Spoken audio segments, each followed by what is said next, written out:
কি বন্ধুরা, ভাবছো তো এই বছরের আমার আচার বানানো হয়ে গেল? না না, একদমই না। এটা এই বছরের আচার নয় গো, এটা 2 বছর আগেকার পুরনো আচার। আমার ঠাকুমা বলতেন, আচার যত পুরনো হয় ততই তার স্বাদ নাকি বেশি ভালো হয়। কথাটা একদম সত্যি কথা। তো আচারটা আমার রোদে দেওয়াই থাকে। তো 2 বছর আগে আগে যখন সোনা মামা পেটুতে ছিল, তখন অনেক শখ করে কর্তামশাই 5 কেজি আম এনে দিয়েছিল, আর আমি আমি আনতে বলেছিলাম। তো সেই 5 কেজি আমেরই আচার বানিয়েছিলাম। তো টুকটুক করে খেতাম। তো যাই হোক, প্রায় 3.5 জার এরকম হয়েছিল। টুকটুক করে এদিক ওদিক অনেককেও দিয়ে বলছি। তো আর এরকম পড়ে রয়েছে। তো এটা শেষ করতে হবে তাড়াতাড়ি।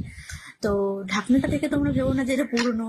ঢাকনাটা ওই জন্য একটা মানে এর সঙ্গেই কিনে একটা জারের ঢাকনা দেখালাম।